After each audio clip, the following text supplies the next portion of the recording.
Hello, everybody, and welcome to Dropping Gimme 20 with Phil Riston. I am Phil Riston, and thank you for joining me today. It is a beautiful 57 degrees. I'm just spitballing here. 57 degrees, a nice gloomy day in New York City. You know, nice overcast, perfect weather to talk about race relations in America. Let's get into it. As some of you may know, the Kyle Rittenhouse trial has just commenced or started happening, I think, a few days ago.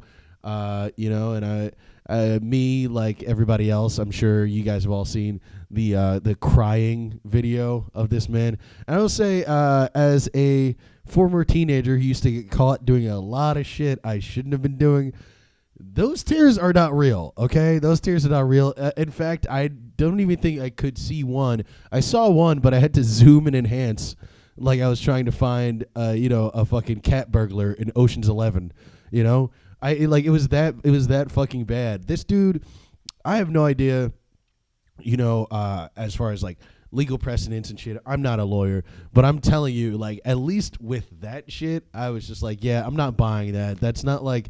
Those aren't real tears. Those are like, Mom, I didn't expect you to come home so early tears.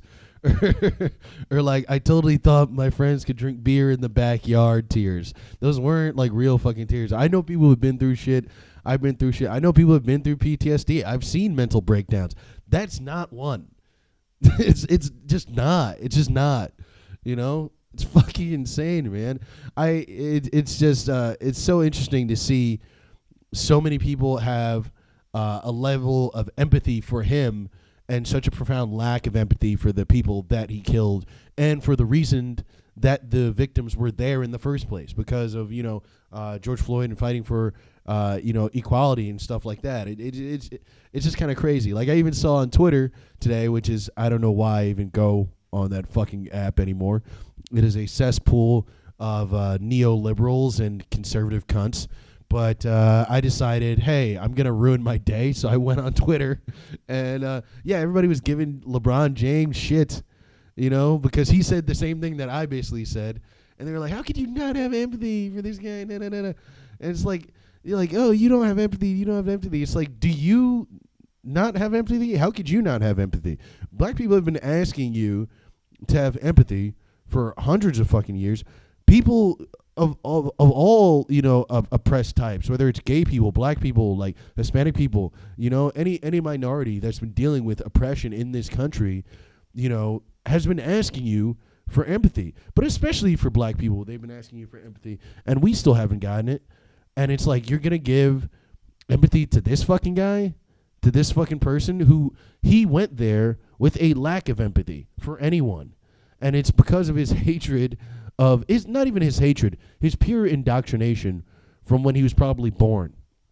I won't even say that the hatred is fully his own, because a lot of these people, are born with this stuff being shoved into their head and only one side of the story.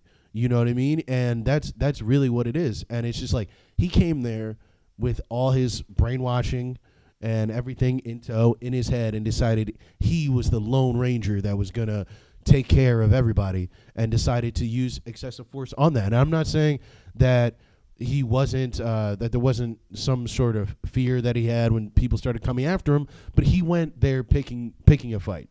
And also, not for nothing, if there was do you not think that like black people and young black men haven't been on that stand for the same type of shit? Like black dudes cry on that stand every fucking day, and that fucking judge doesn't give a shit. The lawyers don't give a shit. So why do we all of a sudden have to give a shit specifically for him? And how hard that must have been when you came wanting a fight, and then motherfuckers brought it to you, and then you shot him. But now it's not your fault. Get the fuck out of here, man. Get the fuck out of here. And it's just ridiculous. I personally think so. There's a lot of fucked up shit in this world, and I'm not saying that. I understand why he's not taking responsibility, because he's young. And he obviously, even in his mind, he probably thinks he did the right thing, because here's the thing, like, you could probably make a case for his self-defense because he went there fearful. Do you know what I mean? Like every like that's my one thing where I think the self-defense thing, he really might like get off in a real way, because it's like he went there fearful. Like these people indoctrinate their children with a profound fear of black people, equal rights, any sort of like real like liberalism. They make them think like, yo, like if you go there, Antifa's gonna stab you in the neck, you know. So that's why you have to have all your guns and you got to be protected and all this shit. That's what they do. That's what they do. So I'm not, you know. So truth be told, at the end of the day, self-defense might actually be a truthful and kind of legal loophole for him, because he thought of himself as basically Batman. He's going to clean up the streets, and that means that he probably had a little bit of fear of or over what was going to happen to the property behind him or to himself as a whole. So I don't know. I'm wondering what's going to happen with this whole thing. I feel like the only way, you know, like we have a chance beating him is if the prosecution kind of gets it together a little bit. I'm not saying the prosecutions are pretty sharp, you know.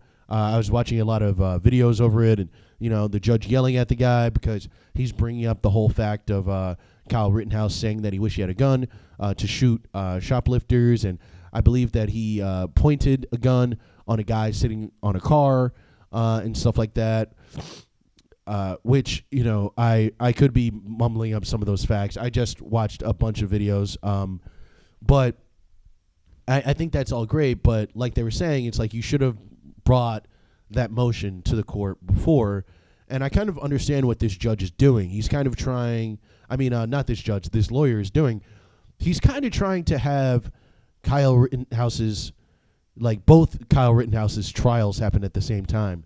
You know, he's trying to have the court of law and the court of public opinion.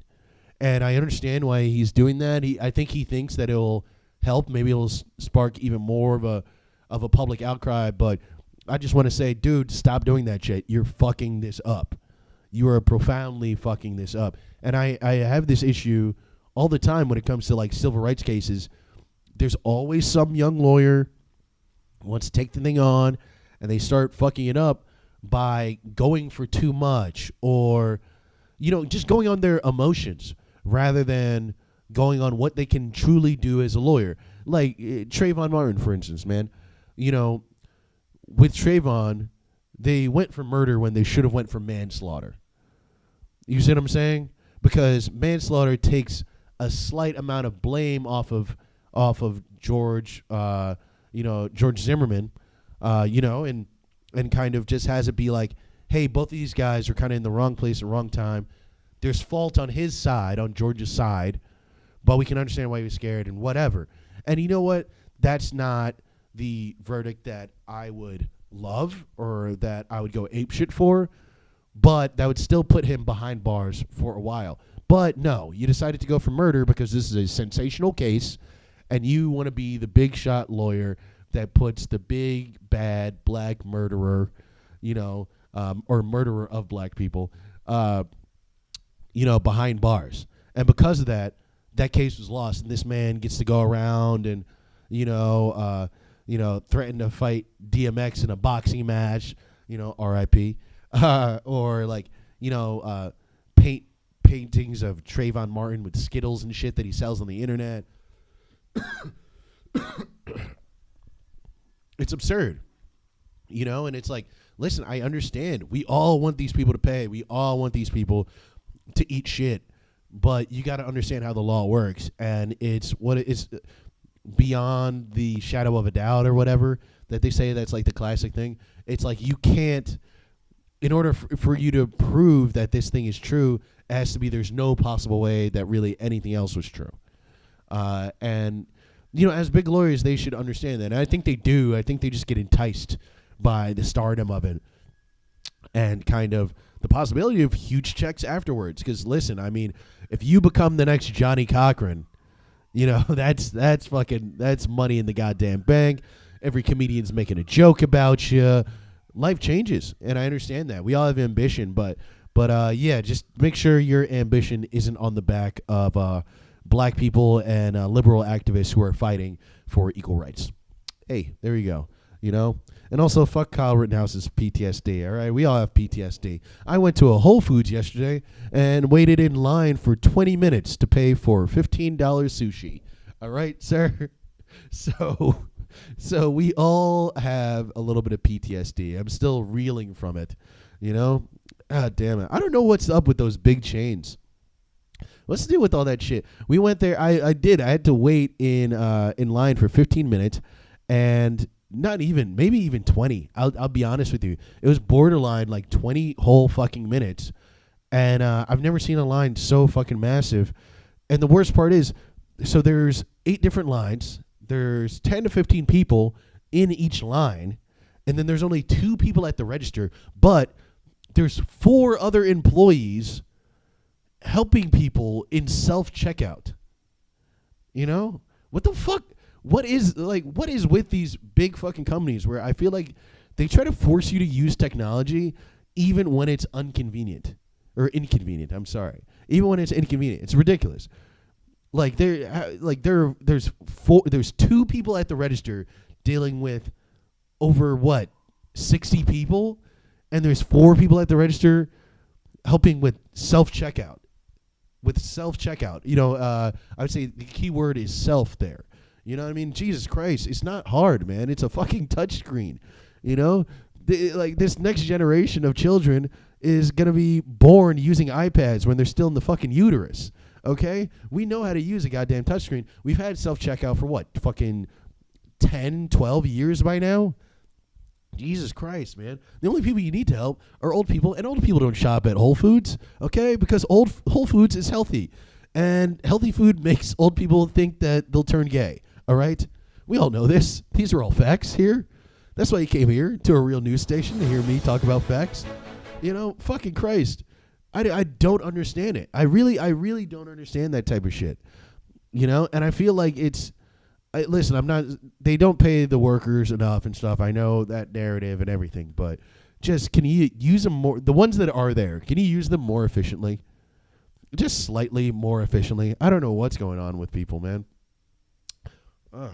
Speaking of not knowing what's going on, Kanye West is doing his second episode of Drink Champs. I had no idea there was going to be a part 2. They already did. It was already 3 hours. 3 entire fucking hours of Kanye West and his artistic lunacy. But apparently they have a whole nother hour that they're going to be presenting. So I want to know a little bit about that. You know, I love Kanye because he's an extremely divisive character. You know, he's one of those people that is just very fucking strange. You know, like he's someone who he'll dress like the mentally disabled kid that we all had in our grade. You know what I mean? But then everybody else just calls it fashion. Like, I don't know. I really don't understand it. Dude has fucking bald spots in his head. He's wearing weird rain boots, and it's fucking 80 degrees outside. He's wearing a bomber jacket, sweating in it. And everybody's like, this guy has the answers. You know? It's fucking weird. Sorry if I sound a little bit under the weather. I am coming down with something and everything. I got tested. It's not COVID. So apparently it's just a regular sickness because I have a weak immune system, which fucking sucks, man. I will say, though, I did get tested for COVID and everything, but there's I will admit I was scared. You know, because no one talks about this, but we want everybody to get tested, but it's just like no one talks about how much of an inconvenience getting tested truly fucking is. You know, like not just an inconvenience because I'm sick, no, but like an actual inconvenience because it derails your whole entire life, especially if you're not someone who doesn't really have like a put together job. You know what I mean? Like moi, where basically I run comedy shows and I perform on comedy shows and I get paid for those. So if I have COVID, can't do those. And then also I do deliveries as well. And if I have COVID, can't do those unless you guys, want some a little bit of Delta variant in your McDonald's fries. I can hook it up. Maybe that's the new app. Maybe that's my new startup. You know, Give everybody a little. It's an app where you can get delivery guys who strictly have COVID, and they'll touch all your stuff, and they'll cough on your food, and then you eat it, and it'll get you sick, but it'll possibly build herd immunity. Guys, we've stumbled on something here. All right, we fucking stumbled on something here. Someone call Biden. Someone call the old man on the phone, because ring-a-ding-ding, call him on the red phone. I think I got something. Here. You know? Sprinkle a little bit of Delta variant in those french fries, baby. A little bit of snot on the chicken nuggets. That's some real sweet and sour for you. You know? Oh, boy, what am I talking about? But, yeah, no, it was kind of an inconvenience, and I was just thinking, like, fuck, like, you know, am I going to be, like, if I have COVID, like, I can't spread it. You know what I mean? Like, fuck, like, I'm going to be locked down, and I'm kind of doing a conference in a few days and shit like that. Some things are looking up for your boy, all right? I'm doing a college conference to perform at a couple different schools and everything. So long story short, it's a big investment for me. You know, it was a very, very big investment of my own money and everything like that. So there's a reason, especially too, specifically this week and next week, why I cannot be sick. Okay, so especially why I cannot have COVID and be sick. So that was a huge relief to just be like, oh, whew, I'm just a poor guy with a terrible diet who has very bad antibodies. That's all. It's fine. So that's been nice. That's a pretty good relief, man. Other than that, what's been happening? I've been playing a little bit of music. Just got a beautiful 88 key electric piano in the house, and I swear to God, I'm gonna fucking learn it. Like I play a little bit of music. Like I have a guitar that you guys can't see, but just know like I'm pretty cool. All right. I was gonna say I'm pretty good, but I was like I just can't lie to these people like that. But I am pretty cool. You know, I'm one of those guys. I can break some things out. I'm one of those people who it's like I don't know how to play any song on any instrument at all, but you can give me an instrument and I can kind of make my own songs and it'll sound pretty fucking solid. You know, that's where I'm at right now.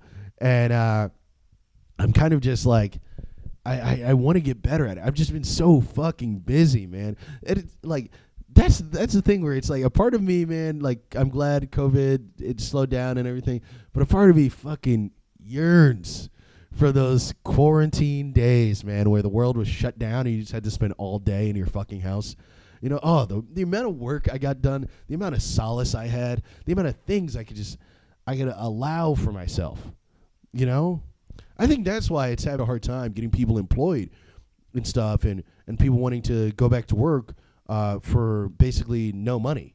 You know, going back to work for like $10 an hour, $15 an hour, all this shit. I think we're struggling with that because, you know, COVID, when it really hit and we weren't allowed to leave, you know, we were either getting money from the government or, you know, unemployment or this, that, and the third. But it also allowed you to sit there and just be like, what do I like to do? And you either went and figured that out or you found new hobbies and you started doing all these new hobbies and you had all this time. And in a way, it was scary because of the outside world and you had no idea what was happening with the outside world. But in a way, it was kind of this beautiful paradise. Like I almost imagine COVID quarantine was almost like the darkest timeline of a hopeful utopia. You know, that's what COVID quarantine really was. It was like the darkest timeline of a very beautiful utopia. Because I tell you, if we were allowed to go outside and we were allowed to do this and we were allowed to do that and everything and everybody could cough in each other's faces, but we were still allotted that amount of time of reflection, you know? And I'm not even saying have people pay your bills, but what if just bills didn't exist, you know? Like you know, because that's what was happening with COVID. It's not that bills didn't exist. I can't say that because obviously there's going to be people with families being like, fuck you, bills didn't exist. But it gave you this extra cushion, I think, for certain people. And it also gave people extra time, because even if you weren't making so much money, with your unemployment, they had all these COVID protocols where certain things couldn't charge you for shit and everything. And it just really gave you time to explore yourself and who you were, The only catch was that you couldn't go outside and everybody was dying. But other than that, I'd say we should aim for the other shit. I say the other shit isn't so bad. This life is it's just this life is so beautiful, but we rarely get to enjoy much of it because we're just spending so much time just being surrounded by other worker bees telling you that you need to work harder and do this and do that, and but also too, like, everybody has family responsibilities, which I totally fucking understand. Shit is real out here, man. Shit is real. You got to provide for your family, but it's fucking tough. It's fucking tough, dude. My heart goes out to all the people who did still have to work, the undocumented immigrants and stuff like that as well too, that didn't get a chance to kind of sit back for a second and really enjoy their life. But at the same time, for the people who did, take that time in. Like, really, really, like, analyze that time and really figure out how you felt during that time and try to chase that. Don't go back to the same old bullshit. I can feel it. We're all kind of slowly, kind of going back to where we used to be. We're reverting back to that same old status quo, and just don't do it. Don't do it, man. Like, I understand the job market's hard, but if you're not finding something that doesn't suit you in a certain way, don't take that job. Don't take that job. And if you need to, maybe get some job like I'm doing, where it's like deliveries, and you can just like make your own schedule and everything, and do your own thing and be independent and still have your own time and look for the real job that you want, but don't fall back into, something that's kind of like what you want, but it doesn't pay for shit. And like, it takes up all your time, and they fucking like emotionally abuse you and tell you you're selfish for wanting time to, fuck all that. That part of life is over. America has a great work ethic, but I think we get lost in all this extra bullshit and these constant lies that we've been told about how life is basically built off work, and if we question our employers, then we're the ones being lazy, and fuck that. These people are, I'm not saying that they're not working hard in their own ways too, but a lot of these people, man, it's not in the same type of way, man, and they're getting compensated handsomely for their labor, for their mental labor, for their emotional labor. For most of us, it's a lot of physical labor. You know what I mean? For a lot of lower rung people, a lot of undocumented people, or people with smaller jobs, or even if it is mental or emotional, you have so much on your back, and you make fucking 30 grand a year. Fuck all that, man. Fuck all that. I just, I'm going to end this podcast here. I thought there would be way more jokes. This is a bit more serious, but just know that I like you. I love you. And you can do anything that you put your mind to. That's not just a lie that your parents taught you. All right? I'm the key example of it. All right? You can do anything that you put your mind to. Look at me. All right? I decided I wanted to be the greatest comedian in the world when I was just a young boy. And now look at me. I'm a comedian who gets paid sometimes and has 30 views on his last YouTube video. So sky's the limit, baby. Sky's the limit. All right. This has been Drop and Gimme 20 with Phil Riston. I am Phil Riston. Thank you guys. Have a good night and peace. It's not nighttime. Don't know why I said that. Bye.